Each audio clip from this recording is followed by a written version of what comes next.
नमस्कार, मैं रवीश कुमार। वोट चोरी के सवालों का जवाब दिया नहीं गया तो सड़क पर उतर आए विपक्ष का मार्च रोक दिया गया।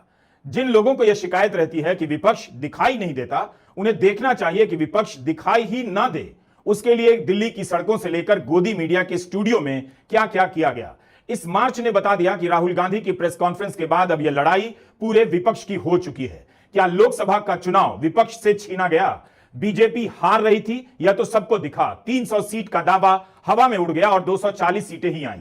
शक तब भी था, शक अब गहरा हो गया है। लेकिन इस बार राहुल गांधी ने हड़बड़ी में आरोप नहीं लगाए, 15 महीने के बाद आरोप लगाया और इसके लिए 6 महीने मेहनत की। उनकी मेहनत की प्रामाणिकता ही है कि आज पूरा विपक्ष फिर से एकजुट हो गया। जिस इंडिया गठबंधन का शोक समाचार पढ़ा जा चुका था, वह फिर से जिंदा नजर आया।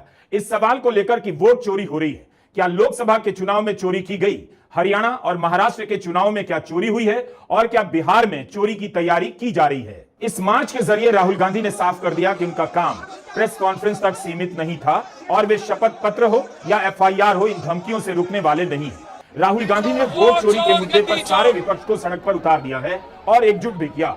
आज विपक्ष के तमाम नेता पूरे दमखम के साथ उतरे थे। अखिलेश यादव ने खुद बैरिकेड फांदकर समाजवादी पार्टी के सांसदों में जोश पैदा कर दिया। तृणमूल कांग्रेस के सांसद भी उमस भरी गर्मी के बाद भी आक्रामक नजर आए, नारे लगाते हुए। राजद सांसद मनोज झा भी दिखे। प्रियंका गांधी सड़क पर बैठकर नारे लगाने लग गईं।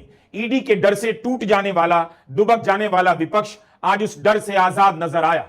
चुनाव आयोग के भीतर बैठे लोग इस मार्च को लेकर क्या सोच रहे होंगे? क्या चोरी का आरोप उन्हें शर्मिंदा नहीं कर रहा होगा? आखिर इस मार्च को क्यों रोका गया? राहुल गांधी ने कहा वो असल में बात नहीं कर सकते हैं। रियलिटी यही है, सच्चाई देश के सामने है। यह लड़ाई राजनीतिक नहीं है, संवैधानिक है। उसे बचाने की लड़ाई है, वन मैन वन वोट की लड़ाई है। इसलिए हमें साफ साफ प्योर वोटर लिस्ट चाहिए। यह मार्च बता रहा है कि राहुल गांधी वोट चोरी के सवालों को लेकर बार बार लौटने वाले हैं। मार्च को क्यों रोका गया? अगर सरकार खुद को बेदाग समझती है तो उसे विपक्ष के सांसदों को चुनाव आयोग तक जाने के लिए रास्ता बनाना चाहिए था। सरकार ने जांच की मांग क्यों नहीं की? सरकार को पता है कि तृणमूल कांग्रेस ने भी वोटर लिस्ट को लेकर जायज सवाल उठाए हैं। समाजवादी पार्टी ने भी सवाल उठाए हैं, हलफनामा दिया, कार्रवाई नहीं हुई। एनसीपी ने भी सवाल उठाए हैं और दिल्ली में आम आदमी पार्टी ने भी। लेकिन जिस तरह से राहुल गांधी ने बेंगलुरु सेंट्रल की महादेवपुरा की सीट पर 1 लाख फर्जी वोटर का मामला उठाया है, एक एक फर्जी वोट की पहचान की है, विपक्षी दलों को अपने पुराने सवालों में फिर से यकीन हो आया। सबने उठाया जरूर मगर छोड़ दिया था। गोदी मीडिया ने उन्हें मुर्दा बना दिया, लेकिन अब ये सवाल बिना गोदी मीडिया के फिर से जिंदा हो गए। इस बस में ठूंस कर विपक्ष के सांसदों को संसद मार्ग ले जाया जा रहा है। लेकिन यह दृश्य बता रहा है कि वोट चोरी को अब जेल और गोदी मीडिया की खबरें बदलकर नहीं दबा सकते हैं। यह सवाल जनता के बीच पहुंच चुका है, पहुंचाया जाने वाला है। भारत के इतिहास में चुनाव आयोग की साख पर कभी इतना बड़ा सवाल नहीं उठा और चुनाव आयोग इन सवालों से भागता हुआ भी कभी नहीं दिखा। नेता प्रतिपक्ष राहुल गांधी के पास कोई सत्ता नहीं है, सिर्फ सवाल ही तो हैं। और उनके सवालों से इतना डर कि 10 अगस्त को ही समय मांगा गया कि 11 अगस्त को विपक्ष के सांसद मार्च करेंगे। आयोग से मिलकर अपनी बात रखना चाहते हैं। आयोग पर यह आरोप साधारण नहीं है, उस पर बीजेपी के लिए चोरी करने का आरोप है। नरेंद्र मोदी पर आरोप है कि वोट चोरी से प्रधानमंत्री बने। समाचार एजेंसी एएनआई ने मार्च शुरू होने से पहले आयोग के सचिवालय का एक पत्र पोस्ट किया है, जिसमें जयराम रमेश को 12 बजे मिलने का समय दिया गया है। लिखा है कि जगह की कमी की वजह से केवल 30 नाम दिए जाएं।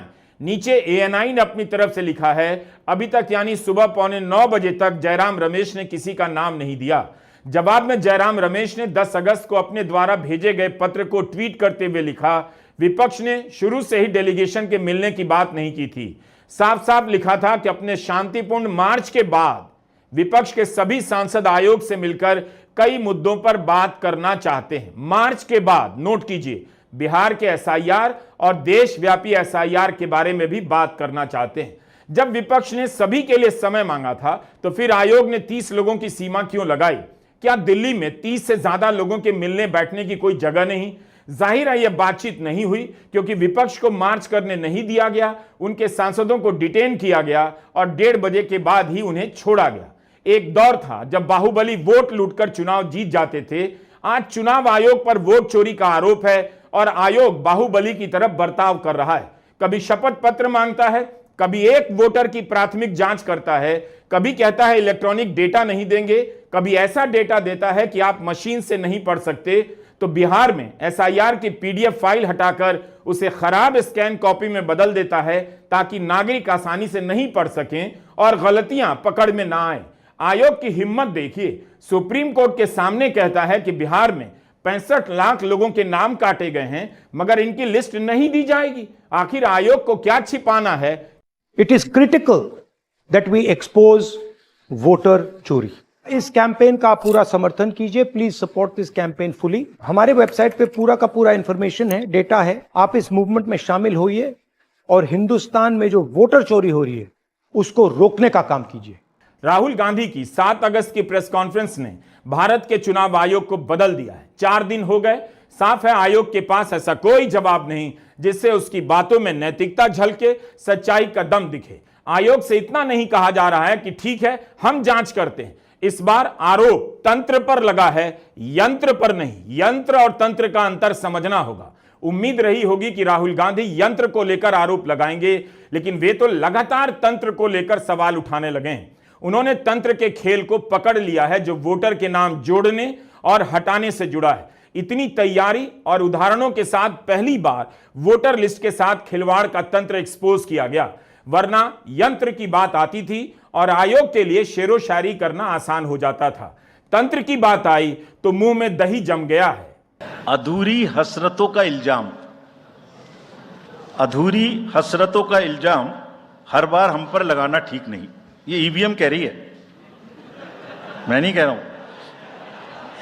अधूरी हसरतों का इल्जाम हर बार हम पे लगाना ठीक नहीं। वफा खुद से नहीं होती, खता ईवीएम की कहते हो। और बाद में गोया जब परिणाम आता है तो उस पर कायम भी नहीं रहते, आप ही के पक्ष में रिजल्ट आ जाता है। ये क्या बात है भाई?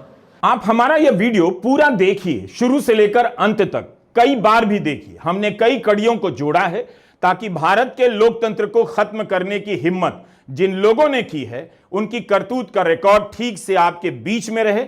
उन्हें लेकर जो सवाल उठाए जा रहे हैं उन सवालों के बारे में जानकारी समग्र रूप से आए।